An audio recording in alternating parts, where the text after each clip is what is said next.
দীর্ঘ ৩ বছরের কঠোর পরিশ্রম ও ট্রেনিং এর পর সবচেয়ে প্রতীক্ষার দিন পাসিং আউট প্যারেড। কিন্তু এই দিন কেন এত স্পেশাল, কি হয়, কোথায় কোথায় হয়, তার সম্পূর্ণ তুলে ধরবো এই ভিডিওতে।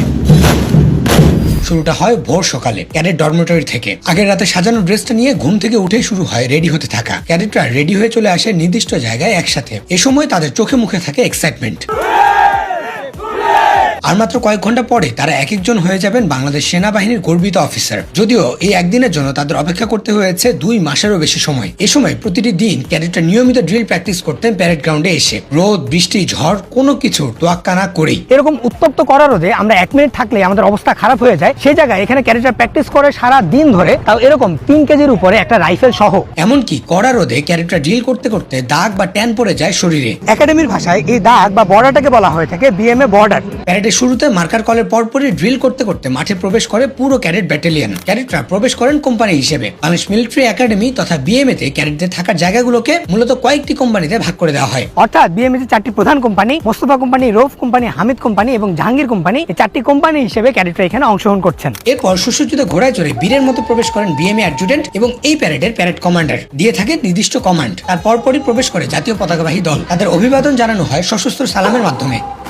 নির্দিষ্ট সময় পর অশ্বারোহী বাহিনী নিয়ে ক্যাভেলকেডের মাধ্যমে প্যারেড গ্রাউন্ডে প্রবেশ করেন সেনাবাহিনীর প্রধান। তাকে রিসিভ করেন বিএমএ কমান্ড্যান্ট এবং ব্যাটালিয়ন কমান্ডার। এরপর সেনাবাহিনী প্রধান তার নির্দিষ্ট সুসজ্জিত গাড়িতে করে পুরো প্যারেড রিভিউ করেন এবং অবস্থান নেন আবার স্যালুটিং ডায়াসে। সেনা প্রধান অবস্থান নেওয়ার পরপরই শুরু হয় কুচকাওয়াজের পর্ব। প্যারেড কমান্ডারের কমান্ডে একে একে সব কয়টি কোম্পানি শুরু করে কুচকাওয়াজ। ব্যান্ড দলের বাজনার তালে তালে সুসজ্জিত ভাবে সবাই এক তালে করতে থাকেন এই কুচকাওয়াজ। এক এক বছর এক এক সংখ্যক ক্যাডেট পাসিং আউট করেন এই কুচকাওয়াজে। আর এবছর মোট অংশগ্রহণ করছেন 191 জন ক্যাডেট, যার মধ্যে 166 জন ছেলে ক্যাডেট, 18 জন মেয়ে ক্যাডেট এবং 7 জন অন্য দেশের ক্যাডেটও রয়েছেন। কুচকাওয়াজের মাঝামাঝি তথা সেনাপ্রধানের অবস্থানের সামনে এসে ডানে তাকিয়ে সেলুট জানান সবাই। একে একে সব কয়টি কোম্পানি সেলুটিং শেষ করে শেষ হয় কুচকাওয়াজের প্রথম পর্ব। এবার অবস্থান নেন দ্বিতীয় পর্বের জন্য। এই পর্বে প্যারেডের নিজ নিজ অবস্থান থেকে সিনিয়র ডিভিশন তথা যেই কোর্স কমিশন পাবে তারা প্যারেডের সামনে চলে আসে।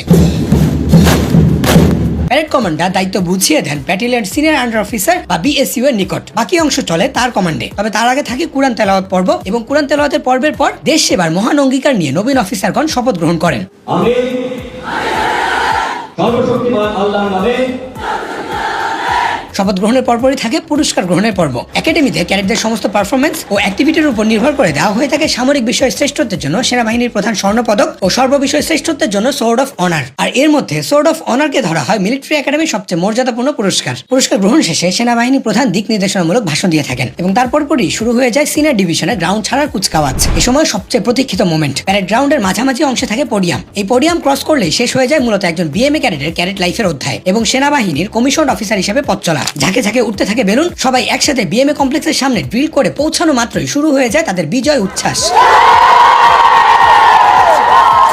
এরপর পরে ক্যাডেটরা ক্যাডেট ড্রেস চেঞ্জ করে প্রথমবারের মতো আনুষ্ঠানিকভাবে পরিধান করেন সেনাবাহিনীর কমব্যাট ড্রেস। চোখে মুখে সবার এক্সাইটমেন্ট নিয়ে প্রবেশ করেন একাডেমির সামনের অংশে, যেখানে তাদেরকে পরিয়ে দেওয়া হবে তাদের জীবনের সবচেয়ে প্রতীক্ষিত র্যাঙ্ক ব্যাচ। এদিন আমন্ত্রণ জানানো হয় ক্যাডেটদের বাবা মাকেও। খুশিতে আনন্দে সন্তানকে জড়িয়ে ধরে আবেগে আপ্লুত হয়ে পড়েন বাবা মায়েরা। স্বজনদের চোখে দেখা যায় আনন্দের কান্না। সেনাপ্রধানের উপস্থিতিতে একে একে সবাইকে র্যাঙ্ক পরিয়ে দেওয়া হয় এখানে। সেনাবাহিনী জ্যেষ্ঠ অফিসার, দেশি বিদেশি কূটনীতিক, বাবা মা ও অন্যান্য আত্মীয় স্বজন সহ সবাই অভিনন্দন জানান ক্যাডেটদের। তাদের দেশে দায়িত্ব নিয়ে ক্যাডেটরা জাতীয় সঙ্গীতের সাথে সম্মান জানায় জাতীয় পতাকাকে। এর মধ্য দিয়ে শেষ হয়ে যায় র্যাঙ্ক পরিধান পর্ব। তবে এরপর শুরু হয় আরেকটা ইন্টারেস্টিং পর্ব। ক্যাডেটরা তাদের ডরমেটরির দিকে ফিরতেই জুনিয়ররা সিনিয়রদেরকে কাঁধে নিয়ে শূন্যে ছুড়ে সেলিব্রেট করতে থাকে কমিশন পাওয়া।